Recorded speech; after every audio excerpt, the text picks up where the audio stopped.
Welcome back, everybody, to another retrospective of the show that just happened. I see what this is. A real vintage episode of Marvel's What If. God, remember when life was better?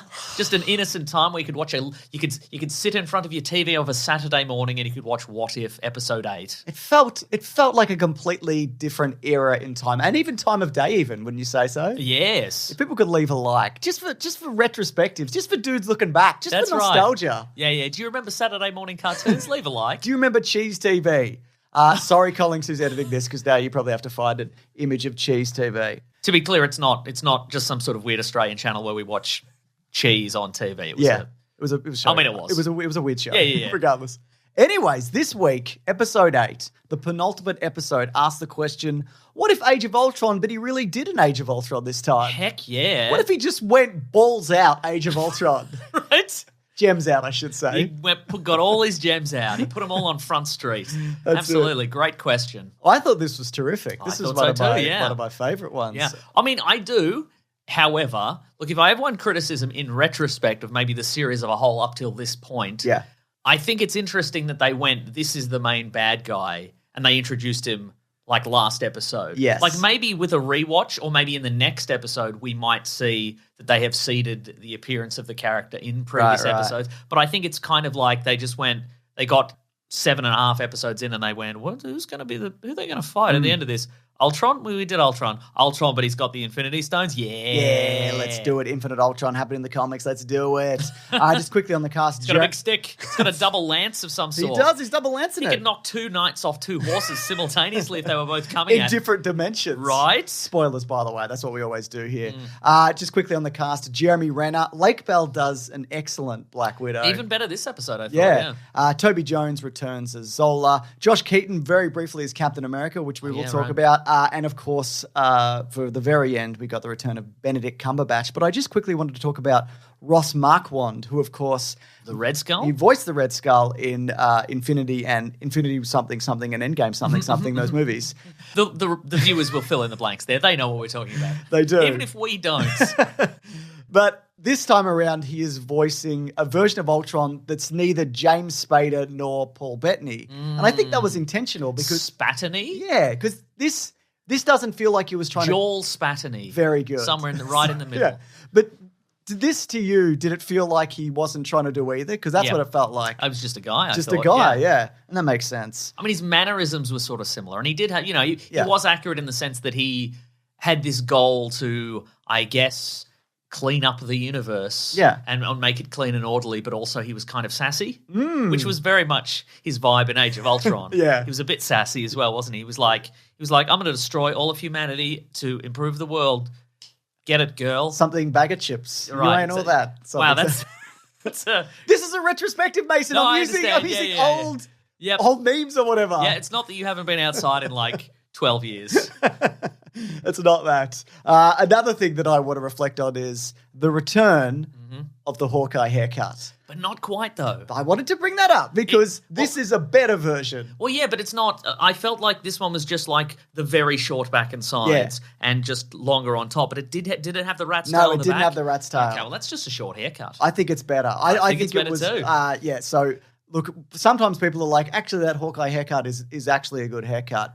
It's not. It's a terrible haircut. You'll he never looks like a let skunk. this go. No. Now, but also in certain lights, I felt it was way more in line with maybe the comic book version of Hawkeye. I'd agree with that. He's blonde in the comics, and it felt like maybe a nod to that. Well, on the topic of Hawkeye, he's missing an arm. Yep. We talked about it before the show. Is that an Ultron arm or is it some other situation? Is it a Stark arm or is it a Winter Soldier prototype arm? I thought it would have been cool if he did have like the Winter Soldier arm to be like, what the bloody hell happened to Bucket? What's going on here? Did they do a fun arm swap party before things went bad? Yeah. So this to me though reminded me more of Oliver Queen because in the Dark Knight Returns, the comic book, and probably if there's an many animated version, there's a bunch of other stuff that's happened. There's an untold story where it's alluded to that Superman lays one of his arms They off. did cover that, Did I they? believe. I did end up reading it. It is a prequel comic where something to do with a bomb and or whatever. And Sure. Like, He did. Superman lays his arm off for noble reasons? Yeah, it was. I can't remember the specific reason, but it was like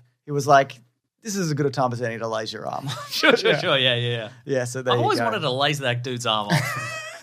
I'll never get a better shot at this. Here we go. Speaking of lasering a dude, though, Thanos appears to have him very quickly bisected, I guess. Yeah. Do you think there was an argument? And he's got marshmallow inside, it looked like. I thought, just hot marshmallow. Festive. Maybe he's got no bones. Maybe he's all marshmallow. We don't know where he's from. True. Well, we know where he's from, but we don't know what's in him. Squidgy stuff.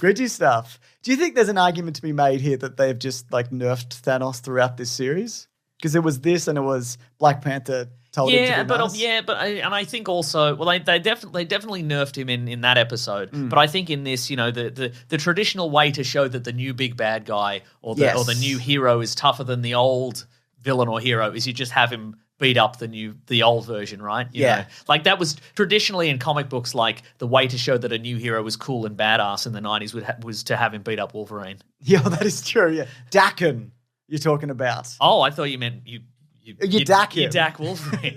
His son Daken. Maybe, yeah, but but what it ultimately does is it makes people go, man, Wolverine gets beat up a lot. And I think that's happening here where we're like, man, Thanos, the Avengers really, they did not have to do a good job there. No. I mean, they should have just lasered him in half the first time they saw him. Well, Vision did have the gem, and if it's a different dimension and whatever, but I guess he could have technically done that. And I think, he was injured and whatever, I guess. And Thanos did possess every Infinity Stone but one. So did he in this. Yeah, that's true. But I'm saying you would, if we do want to argue the point, and we do, sure. I'm sure people on the internet, for at least the next couple of days until the next episode comes out, are going to be like, why wouldn't he just pull a shield up? Why wouldn't he do a big shield? Yeah, why wouldn't he have a shield? Yeah. Why would reality, illusions? I think you just didn't expect it, to be honest. And also these episodes are only 30 minutes, so that's right. There wasn't time for a big, long, drawn-out fight. Yeah.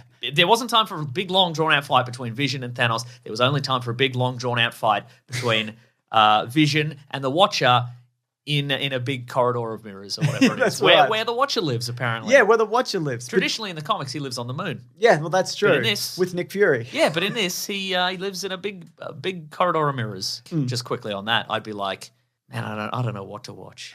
It's like the reality he lives in is like Netflix times a billion. Yeah. Because you just scroll on Netflix. This dude would be like, man, I got a billion realities to look at here.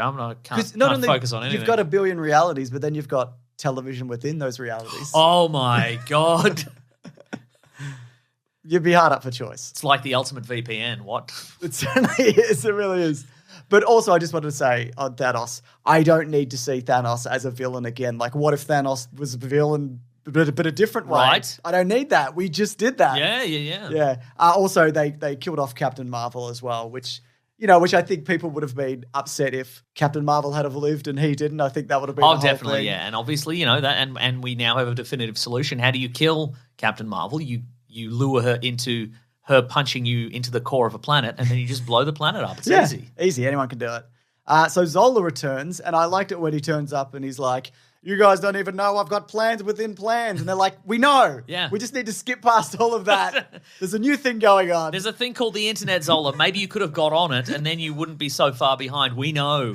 We've killed a bunch of you. And I think that a lot of people have wondered in the mainline MCU. Obviously, he was destroyed in Winter Soldier. Yes. And so people are like, well, maybe somebody must have made a backup, right? Yeah. Exactly, yeah. And I guess if, these universes are similar, that means there is a Russian version of him in the regular MC universe.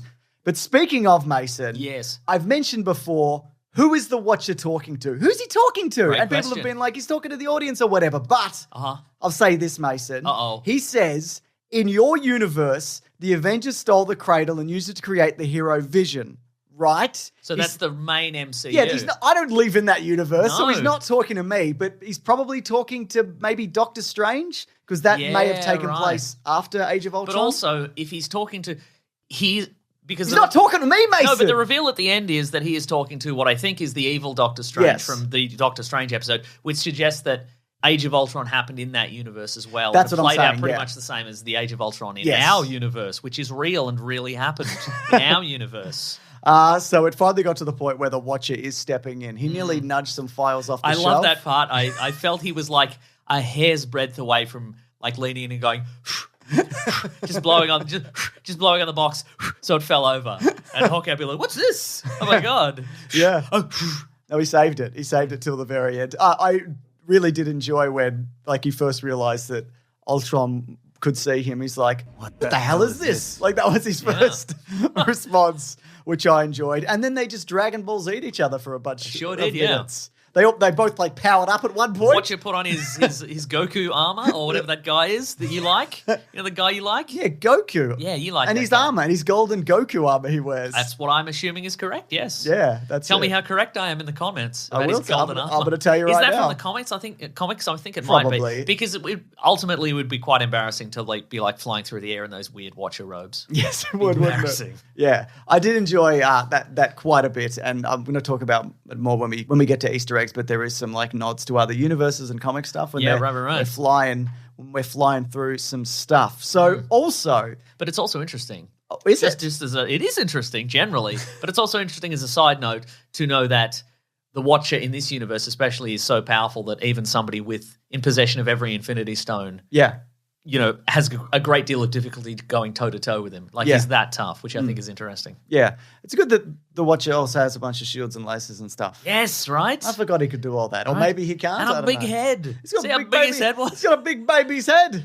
It's like finding a big baby that shoots lasers at you. Oh my god! in a hall of mirrors or something.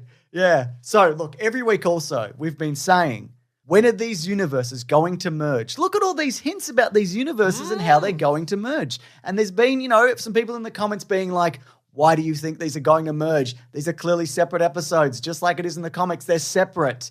Is this enough evidence for people that these universes are going to merge? Is there enough going on here where they're skipping over different dimensions and the Watcher says pretty much, I'm going to merge some universes right now? Is it enough? Jury's still out, James.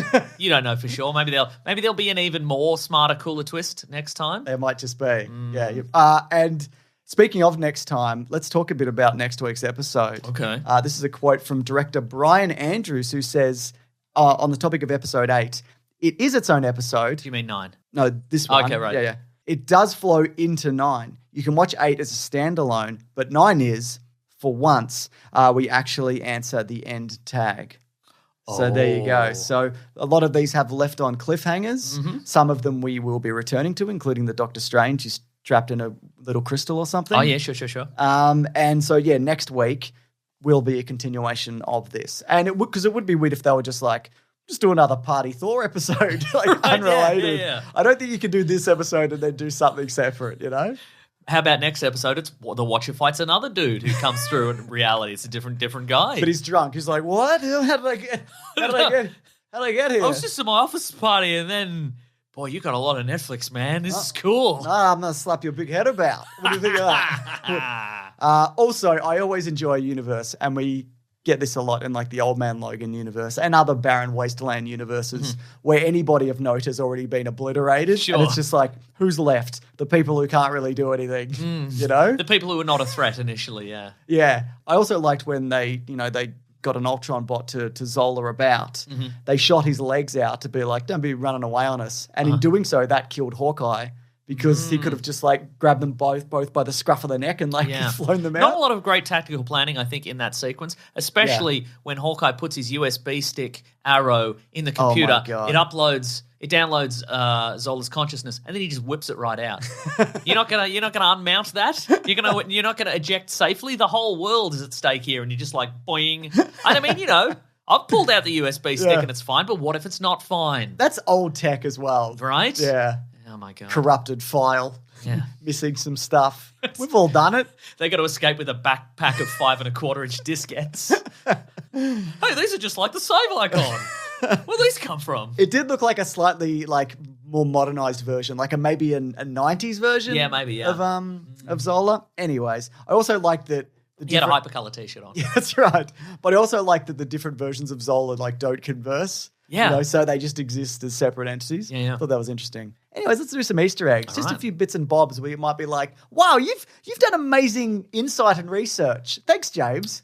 Happy to do it. Sure. I mean, if you're good enough to come here and watch the video and sit through a bunch of ads that we cram in here, then the least I can do is look into this a little bit. And what I can do is just sort of half-ass stuff that I sort of remember from reading comics in the 90s. That's right. And I've got one that's just for you. Yes, please. So, of course, we saw the Red Guardian shield. That's true, yeah. It's something you can half-ass. Vibranium? Probably not. Yeah, okay, fair enough. Weird knockoff Russian vibranium, probably. Yeah. Fair enough. I also wrote the return of the USB arrow that, of course, we first saw, and in maybe Avengers. the only time in First Avengers. This one just had one prong, though, I think. One prong? The other one had 2 prongs. Wow. Yeah. He's upgrading his tech.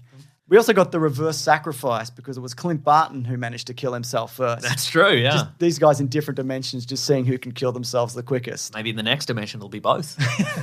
Or none, they'll get a third guy in. Wow, third guy? Coulson, maybe. Hey, guys, I've come back from the dead and what? No! Let's throw me down this cliff. I thought it was a nice little Galactus nod where it looked like Big Ultron eating like a big thing. I thought Did that too, seemed like Galactus-y to you? Yeah, very much so, yeah. Yeah. Might not be anything, but could be a Fantastic Four nod.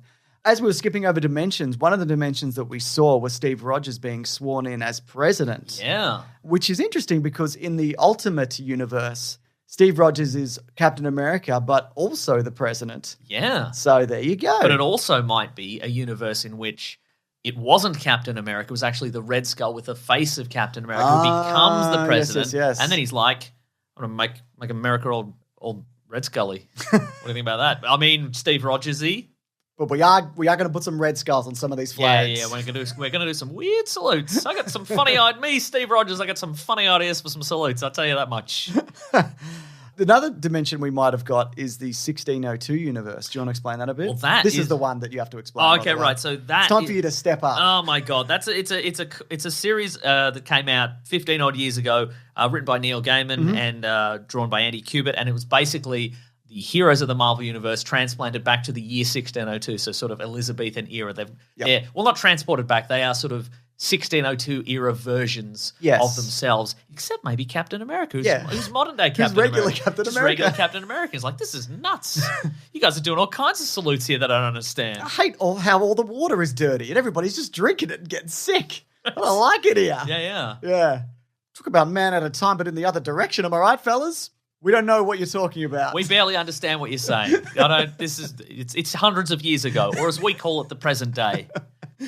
And the last thing is, and I'd have to bring this up, there is some Russian lettering that looks suspiciously like the words Charles Xavier on one of those files. Is there? But there has been a translation of that, and it says something like Sigtia Pali or something like that. So it's not a direct translation to Charles Xavier. Okay. It could be a nod, if anything, but it's not him specifically. I see. So there you go. Unless there is like a weird knockoff Russian version of Charles Xavier. Sure, yeah. Which there probably is. Maybe. Yeah. His head's so big. His head's so big. Not Watcher big, but it's pretty big. It's pretty big, everybody. You know what else is pretty big? What's that? BigSandwich.co, Mason. Oh, yes. Very good. Because you can actually see these episodes the second that we finish them and get uploaded. See, I mean listen to. The audio version goes up there straight away. This is our own version of Patreon. Not shady. That sounds like it is shady if I say not shady, but it isn't. It's $9 a month. We also have movie commentaries. We recently did Daredevil, didn't we? We also have bonus podcasts. We have early videos, including Caravan of Garbage. We're working our way through the James Bond movies at the moment. And just a bunch of other stuff, including our podcast, The Weekly Planet, where we talk movies and comics and TV shows. That goes up there Sunday as opposed to Monday. We're having a heck of a time over there. If you go over there, you're going to be like, is this a party? Have I stumbled into a party? Yeah. No, you haven't. Is this a pyramid scheme? Oh, man, some sort of pyramid scheme? You're not. To be clear, once again, no. This is legit. Anyways, I'd love to hear your thoughts on this episode. Am I buying Tupperware? What's going on? Yes. We are also selling Tupperware. All right, I'm at Mr. Sunday Movies on Twitter. I'm at Wikipedia Brown on Twitter. Please follow Raw Collings at Raw Collings on Twitter, who edits these. My goodness. Are you wondering how well these are edited? I mean, you're not wondering how well... You know how well they're edited, but are you wondering... Why and whom? What? Where? Why? Where, though? If? Bunker? In a bunker. In a bunker. In a bunker. He does a terrific job, and we really appreciate it. Sure do. Thanks, everybody. See you soon. Grab that gem. We'll see you real soon.